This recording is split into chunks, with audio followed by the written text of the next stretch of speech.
జై శ్రీరామ్. శ్రీ సువర్చలా సమయ సంజీవిని భక్తనమాన్ దేవస్థానం.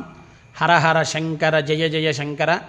మాఘమాస కృష్ణత్రయోదశి, మాఘకృష్ణ చతుర్దశి అనగా శని ఆదివారాల్లో మన దేవస్థానంలో విశేషంగా స్వామివారి యొక్క మహాశివరాత్రి పర్వదిన సంబంధించినటువంటి కార్యక్రమాలు. అందులో ముందుగా 14వ తేదీ శని ప్రదోషకాల త్రయోదశి. శని త్రయోదశి ప్రదోషకాలంలో సాయంత్రం పూట భగవద్బంధువుల యొక్క గోత్రనామాలతో మరియు స్వయంగా కూడా 5:30 నుంచి తైలాభిషేక్ కార్యక్రమం ఉంటుంది నవగ్రహాలయంలో. అయిన తదుపరి శనేశ్వర హోమం వృక్ష సమిధులతో ఉంటుంది. కాబట్టి భక్తులందరూ తప్పనిసరిగా పాల్గొనవలసిందిగా మనవి. మరియు ఆదివారం రోజున మహాశివరాత్రి రోజున ఉదయం 6 గంటల నుంచి భగవద్బంధువుల యొక్క గోత్రనామాలతో అభిషేకార్చనలు స్వామివారి సన్నిధిలో, సాయంత్రం 5:30 నుంచి దివ్యశ్రీ గంగా బాలాత్రిపుర సుందరీ స్వామివారి యొక్క రామలింగేశ్వర స్వామివారి యొక్క దివ్య కళ్యాణ మహోత్సవం.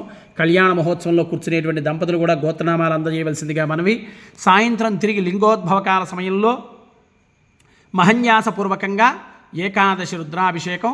ఆది అంతాలు తానే అయ్యి బ్రహ్మ విష్ణు మహేశ్వరుల మధ్య స్వామివారు దివ్య మహాలింగంగా ఆవిర్భవించినటువంటి ఆది అంతాలు తానయ్యి స్వామి దివ్య మహాలింగంగా బ్రహ్మ విష్ణువులు ఇరువురు మధ్య అవతరించినటువంటి సమయమే లింగోద్భవకాల సమయం.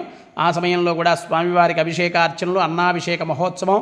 తిరిగి తెల్లవారుజామున బ్రాహ్మీ ముహూర్తంలో నీరాజన మంత్రపుష్పాలు ఇచ్చి స్వామివారి యొక్క అన్నాభిషేకం చేసిన ప్రసాదాన్ని వితరణ చేయబడుతుంది.